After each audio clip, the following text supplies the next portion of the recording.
given that you've now had viral content, and I think that's a very subjective term, like some people getting 500 views on their video is way better than getting 2. But you've had millions plus on your videos. Has that distorted the reasoning behind you creating anymore? Does it feel like there's a pressure to now create something different? For sure. Yeah. And it's hard because once you sort of figure out to a certain degree what will do well on YouTube and what won't, there's a pretty strong pull to kind of like shift your content towards things that will do well. Because that leads to more subscribers, more money, and just like everything in terms of like, I guess, numeric sort of positive response. I don't know exactly, but yeah, it definitely makes me always like think about videos that are, this would do well on the algorithm. This would do well, not necessarily like, like this will help people, So I've kind of had to like force myself to stay true to like making content that's not just algorithm based. But yeah, for sure, it's definitely, once you get a taste of it, it's like, Mm-hmm, mm-hmm. It's almost a dopamine response. Like I think it's the same with people on social media, regardless. Like you get likes. Mm-hmm. You start feeling good. It's self-validating.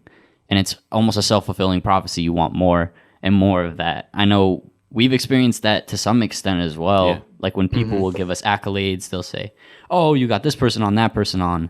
But I think it's important to have a long-term mindset. That's at least how we're taking it. It seems like a lot of people, once they get that internet fame or that one piece of viral content, they change their image to adapt to the audience. But I think what's unique about your platform is that ever since the get-go of your channel, ever since you started posting frequently, you've held on to that integrity. Where do you think that comes from?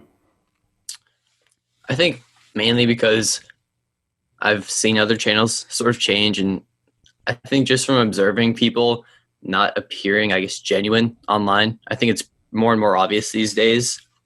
And it's just not me in the first place. And second, I think if you can be your genuine self on the internet and show that, I think it shows other people that it's okay to do that. And I think the internet should be as genuine as possible and as real as possible.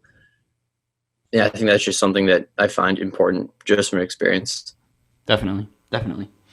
So I want to move a little bit more into that motivation side that we were talking about before. Yeah. What do you think when you analyze or when you're creating, especially? Do you have a feeling at this point, being a year, 2 years, 3 years of creating stuff, maybe not even necessarily putting it online, to feel out how well things are going to do? Or is it just like, hey man, the algorithm, like you just never know what it's going to pick up? For my channel, relatively, I know if I make something regarding school, it's most likely going to go relatively viral. Every single video that I filmed at my school or a school I'm going to, I think averages like 1.2 million views. Dang. So every video has gotten a million views when I film at school.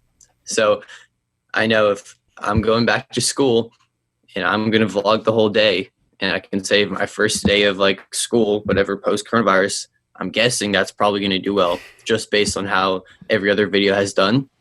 But if it's not geared towards school, it's really like, I don't know, like I think this could do decently well, but then it doesn't. And sometimes videos that don't expect to do well, do well. So there's a certain sort of like knowledge, I guess I have, but otherwise it's just like,